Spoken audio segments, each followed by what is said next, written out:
Shalom and good morning everyone. పరిశుద్ధులందరికీ ఉదయకాల శుభవందనములు. ఉదయకాలం ఏ విధంగా అయినా మనము కృపావాక్యము ధ్యానించుకొని మనము దినం ఆరంభిస్తామో ఆ వాక్యమును దినమంతా మనము జ్ఞాపకం చేసుకుంటే అది దీవెనకరంగా సంతోషకరంగా ఉంటుంది. అట్టి ఒక మంచి వాక్యము ఈరోజు మంచి వాగ్దానం పరమ తండ్రి యెషయా ప్రవక్త ద్వారా మనకు తెలియపరుస్తున్నాడు. యెషయా గ్రంథము 46వ అధ్యాయము 4వ వచనము. ముదిమి వచ్చే వరకు నిన్ను ఎత్తుకొని వాడను నేనే, తల వెంట్రుకలు నెరయి వరకు నిన్ను ఎత్తుకొని వాడను నేనే చేసి ఉన్నాను, చంక పెట్టుకొని వాడను నేనే, నిన్ను ఎత్తుకొనుచు రక్షించువాడను నేనే. ఎప్పటి వరకట పరలోకపు దాన్ని వాగ్దానం ఇస్తున్నాడు. ముదిమి వచ్చే వరకు ఎత్తుకొని నడిపిస్తాడట. అనగా వృద్ధాప్యం వచ్చే వరకు, మన తల వెంట్రుకలు నెరిసిన తర్వాత కూడా, అనగా ఈ లోకంలో యాత్ర ముగించే చివరి దినం వరకు ఆయన మనల్ని ఎత్తుకొని నడిపిస్తాడట. మరి అబ్రహాము గారుకు శారమ్మకు ఇస్సాకు గారు జన్మించినప్పుడు వారు నిండు వృద్ధాప్యంలో ఉన్నారు. శారమ్మ 127 సంవత్సరాల వయసు వచ్చే వరకు కూడా, ఇస్సాకు గారి వయసు 37 సంవత్సరాలు. 37 సంవత్సరాల వయసు వరకు కూడా చంకనం నుంచి దింపలేదట, గోరు ముద్దలు తినిపించిందట.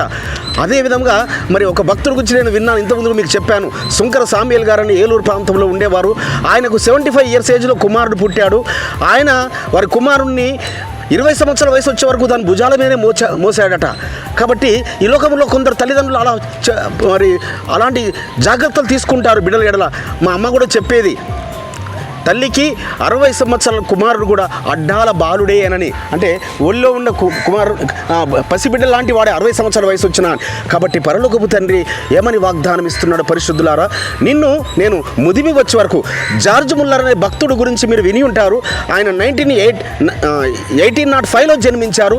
ఆయన 20వ ఏట మారు మనసు రక్షణ అనుభవంలోనికి ఆయన వెళ్ళాడు. కానీ 4 సంవత్సరాల తర్వాత, అనగా ఆయన తనకు 24 ఇయర్స్ ఏజ్ వచ్చాక ఆయన పూర్తిగా సంపూర్ణంగా పరమ తండ్రి మీద ఆధారపడడం నేర్చుకున్నాడట.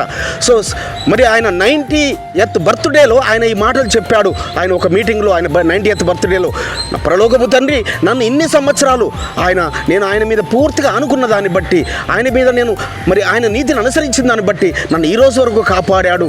ఈ రోజు వరకు నన్ను ఆయన క్షణక్షణం నన్ను కాపాడుతున్నాడని ఆయన మాట సెలవిచ్చాడట.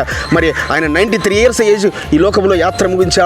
కాబట్టి ముదిమి వచ్చే వరకు ఆయన పరలోకపు తండ్రి తన భక్తులను ఆయన ఎత్తుకొని నడిపించేవాడు. బిడ్డ, నిన్ను నన్ను కూడా మన ముదిమి వచ్చే వరకు, మన తల వెంట్రుకలు నెరిసినా సరే మనల్ని ఆయన చంకనెత్తుకొని నడిపించేవాడు. ఎప్పుడు మనము ఆ భక్తుల వల్ల నిందారహితులముగా, మనం పరిశుద్ధులముగా మనం ఉన్నప్పుడు అట్టి కృప పరమ తండ్రి ఆయన మనందరికీ అనుగ్రహించును గాక. ప్రార్థన చేసుకుందాం. పరిశుద్ధుడైన తండ్రి, అబ్రహాం, ఇస్సాకు, యాకోబుల ఎలోహిం, అవును నాయన, మా పితరులకు మీరు వాగ్దానం ఇచ్చినారు. ముదిమి వచ్చే వరకు, తల వెంట్రుకలు నెరయి వరకు నేను ఎత్తుకొని నడిపించేవాడనన్నారు తండ్రి. అవును నాయన, మీ యొక్క మార్గంలో మేము నడిచినప్పుడు మమ్మల్ని విడిచేవారు కాదు, వదిలిపెట్టేవారు కాదు. మా పితరులను ఏ విధంగా నడిపించారు అట్టి కృప మాకు కూడా మీరు ఇచ్చినందుకు స్తోత్రములు చెల్లిస్తూ నజరుడైన యేసు మెస్సియా నామమున స్తుతించి ప్రార్థించి వేడుకుంటున్నాము పరమ తండ్రి. మన పరలోకపు తండ్రియు, మన రక్షకుడును, మన విమోచకుడును, నజరేయుడైన యేసు మెస్సియా వారి దివ్య సముఖము నుంచి మీకును మీ కుటుంబములకును శాంతి, సమాధానము, కృపయు మెండుగా కలుగునుగాక. ఆమేన్.